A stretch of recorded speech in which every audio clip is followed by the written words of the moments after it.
cas déclarés le 2 mars, nous en sommes aujourd'hui à 71 malades sous traitement dans les 4 arrondissements de Dakar, ainsi qu'à Mbao, Yeumbeul, Guédiawaye, Rufisque, Touba, Mbour, Thiès, Popenguine, Saint-Louis et Ziguinchor. 1561 personnes en contact avec la maladie sont présentement suivies et seront désormais confinées dans des réceptifs hôteliers par le ministère de la Santé et de l'Action sociale.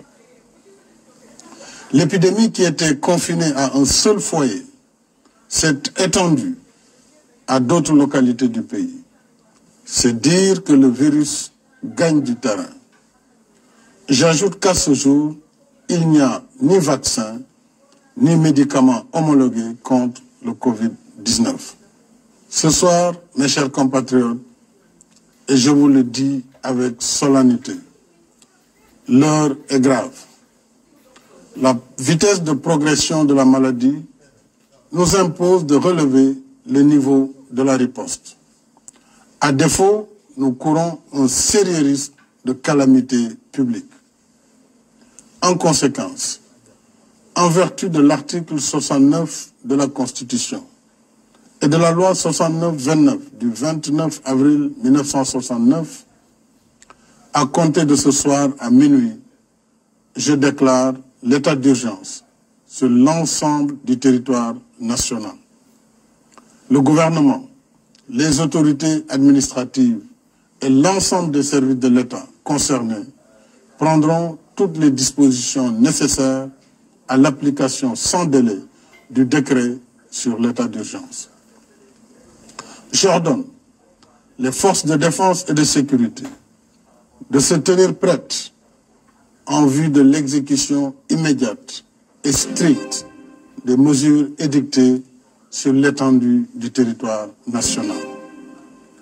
Conformément à la loi sur l'état d'urgence, ces mesures donneront en particulier aux autorités administratives compétentes le pouvoir de réglementer ou d'interdire la circulation des personnes, des véhicules ou des biens dans certains lieux et à certaines heures. D'interdire à titre général ou particulier tout cortège, défilé, rassemblement et manifestation sur la voie publique. D'ordonner la fermeture provisoire des lieux publics et lieux de réunion. D'interdire à titre général ou particulier les réunions publiques ou privées de quelque nature qu'elles soient susceptibles de provoquer ou d'entretenir le désordre. Ces mesures non exhaustives pourraient évoluer en fonction des circonstances. Elles sont assorties d'un couvre-feu sur l'étendue du territoire national de 20h à 6h.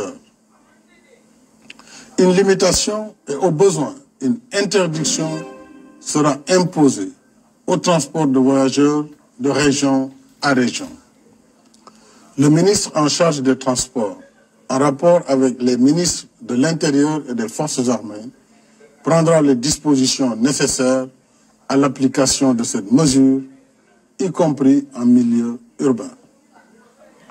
Conformément à l'article 77 de la Constitution, je saisirai l'Assemblée nationale d'un projet de loi habilitant le président de la République à prendre pour une durée de 3 mois des mesures relevant du domaine de la loi afin de faire face aux impératifs d'ordre budgétaire, économique, social, sanitaire et sécuritaire de la lutte contre le Covid-19.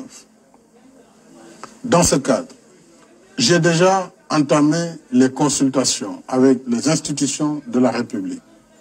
Je les poursuivrai demain avec l'opposition parlementaire. Je tiens en particulier à l'approvisionnement régulier du pays en produits médicaux et pharmaceutiques. Il en est de même pour les denrées de première nécessité. Le gouvernement mettra en œuvre des mesures de lutte contre toute hausse indue des prix. Je suis également soucieux des effets de la crise sur l'économie nationale. Pour en atténuer l'impact, j'ai créé un fonds de riposte et de solidarité contre les effets du Covid-19, Force Covid-19, qui sera doté de 1 000 milliards de francs CFA. Ce fonds sera alimenté par l'État et toutes les bonnes volontés. Je lance un appel à tous, au secteur privé et aux partenaires bilatéraux et multilatéraux, afin qu'ils apportent leur soutien aux forces Covid-19.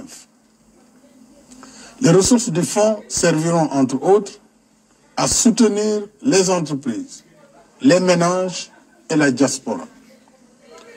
Une enveloppe de 50 milliards sera consacrée à l'achat de vivres pour l'aide alimentaire d'urgence.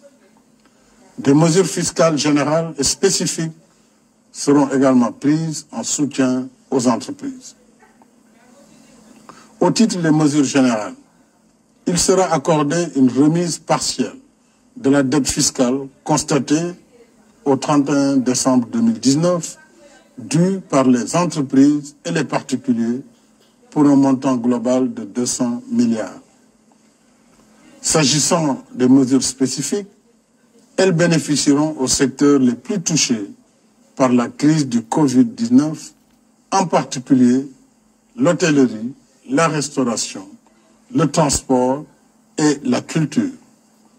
Ces mesures seront également étendues à la presse, compte tenu des changements induits dans ces grilles de programme et du rôle de service public qu'elle joue dans le contexte de la crise.